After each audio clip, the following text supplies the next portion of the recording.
Continuamos en Noticias Globovisión Economía. A esta hora vamos a establecer contacto con nuestro compañero que siempre nos acompaña vía Skype. Hoy lo hace por la vía telefónica, José González, economista, como siempre, desde Nueva York. Buenas tardes, bienvenido. Buenas tardes, Mariana. Encantado de estar en el programa.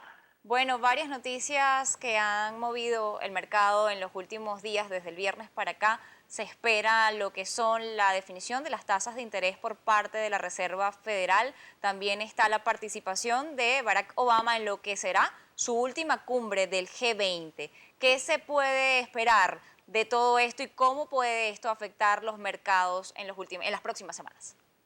Esta semana, que es una semana corta en los Estados Unidos y sin mayores indicadores macroeconómicos, ayer fue feriado aquí el Día del Trabajo, lo que se llama Labor Day, que marca el fin del verano y el comienzo de la actividad regular, colegios, negocios, banca, etcétera. Está muy centrada nuevamente en si la Reserva Federal aumentará las tasas de interés o no en su reunión del 20 de septiembre.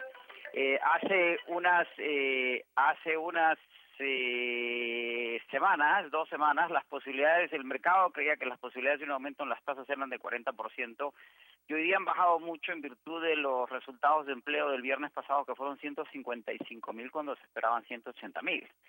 Y la discusión sigue siendo si las condiciones económicas son ideales o no para que esas tasas suban, y los indicadores de la Reserva Federal tienden a ser mixtos en la medida que siguen las autoridades, los directores de la Reserva Federal siguen señalando que la normalización debe continuar y que debe estar basada en indicadores cuantitativos. Sin embargo, el consenso en el mercado es que no veremos un aumento sino hasta la reunión de diciembre, en la medida que entramos a la etapa final de la campaña política norteamericana, que son los próximos 60 días, con 3 debates presidenciales que van a poner cierto nerviosismo al mercado. Y como señalaba Mariana, el presidente Obama en su última reunión en el Asia, básicamente hacer su último argumento en defensa del TPP, de la Alianza Transpacífica, independientemente de que ambos candidatos, tanto Hillary Clinton como Donald Trump, estén en contra de tal acuerdo, en contra en general de los acuerdos de libre comercio. Sin embargo, el presidente ha señalado en el pasado que él piensa que esa es una postura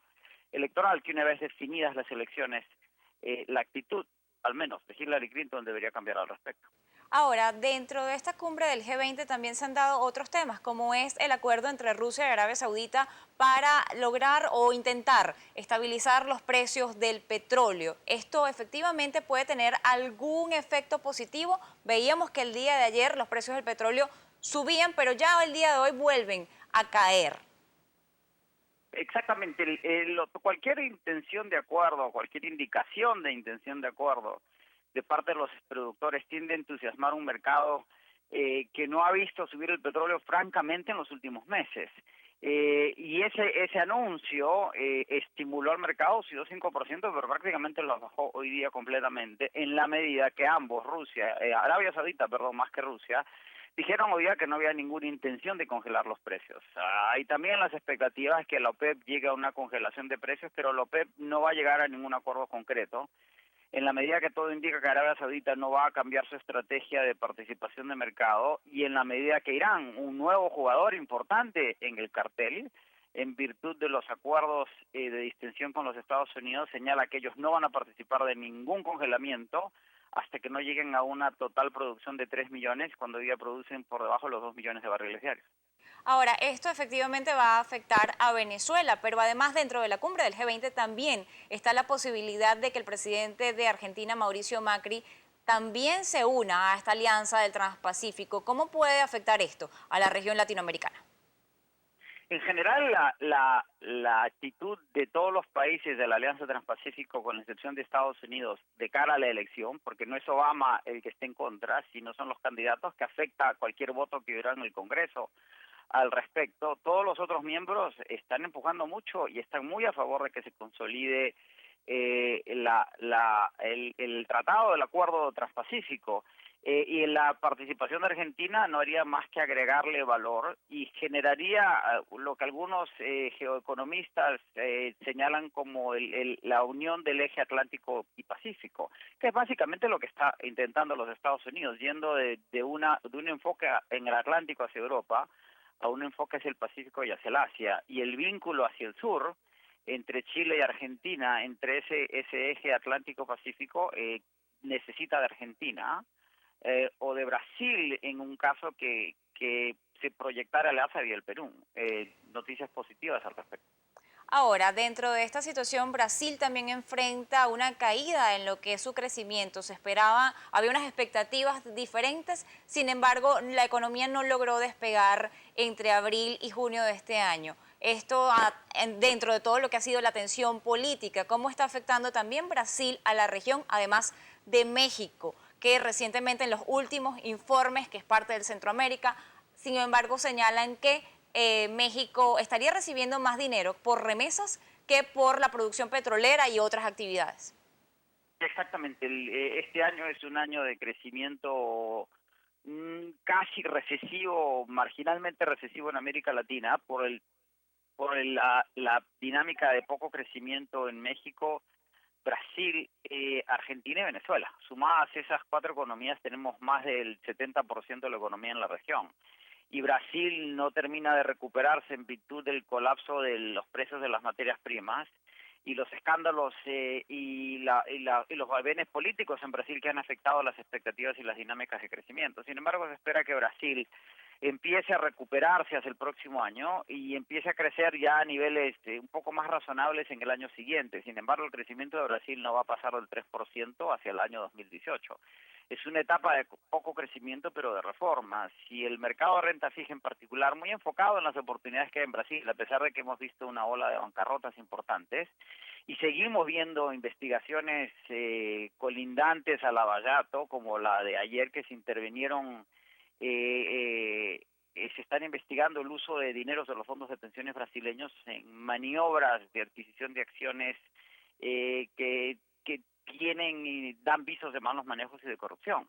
Por lo tanto, va a seguir siendo un año de ajustes y con la excepción de Panamá, Colombia y Perú, donde el crecimiento sigue siendo muy positivo y muy dinámico, el resto de la región con crecimiento más bien moderado.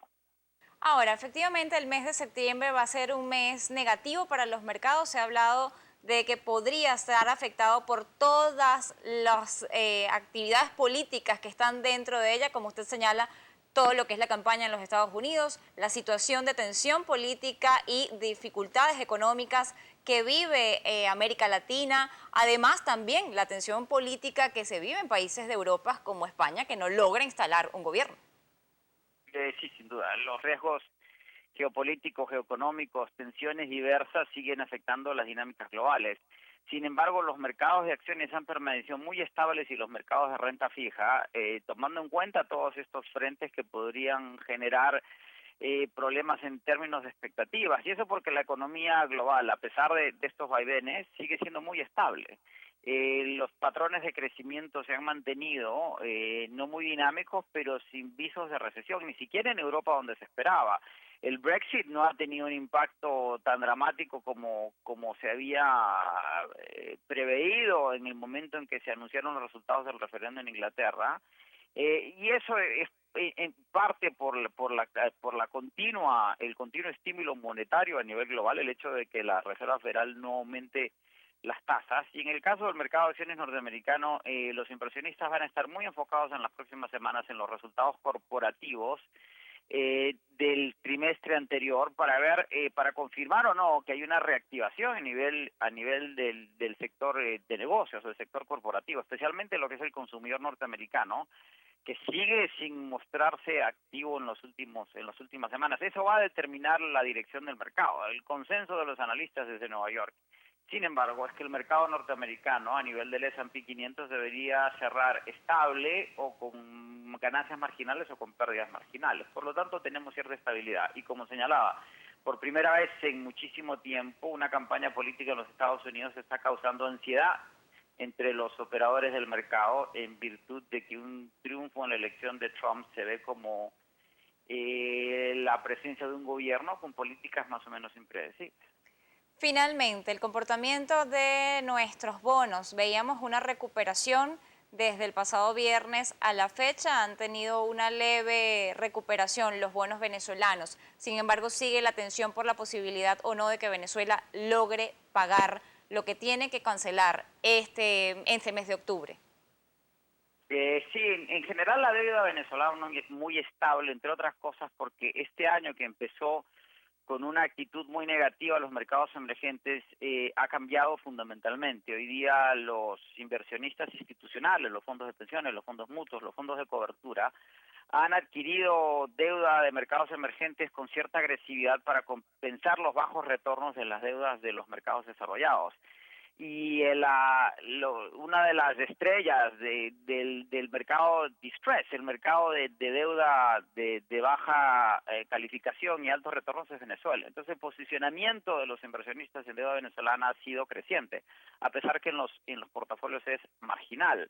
Y por el hecho de que el mercado está convencido de que Venezuela va a pagar su deuda este año, independientemente de que las incógnitas con respecto a lo que suceda el próximo año son muy grandes. Especulación en el mercado de un canje de deuda ejecutado por Credit Suisse, no de este año, sino del 17, que aparentemente se refinanciaría, se reestructuraría, se reperfilaría hacia el año 20 o el 24. Sin embargo, el anuncio de Citibank la semana pasada de que ya ha anunciado a Petróleos de Venezuela que renuncia como agente de pago, pondría en cuestionamiento tal canje, a rumores de que eso generaría un default. Eso no es cierto, en la medida que Citibank dice que ellos seguirán siendo agente de pago hasta que PDVSA nombre o encuentre a otro. Sin embargo, es un ruido que el mercado no necesita en la medida que la renuncia de un agente de pago significa o puede interpretarse de distintas maneras, lo que genera especulación. A pesar de eso, la deuda venezolana es muy estable. ¿Y cómo puede afectarnos la calificación que se le ha dado al presidente del Banco Central de Venezuela? La calificación está subrayada por una inflación que va a llegar al 700% este año, por un tercer año de recesión y por una escasez que no mejora. Las políticas monetarias del Banco Central de Venezuela no son necesariamente las más adecuadas para reducir la inflación que plaga el país. Bien, le agradezco habernos acompañado la tarde de hoy en Noticias Globovisión Economía a esclarecer parte de estos temas. Entonces ya sabemos, Citibank, las renuncias de Citibank como agente de pago no afecta la cotización de los bonos ni el pago de estos instrumentos, pues deben esperar hasta que el Estado consiga otro agente de pago. Nosotros vamos a hacer otra pausa, ya volvemos con más de Noticias Globovisión Economía.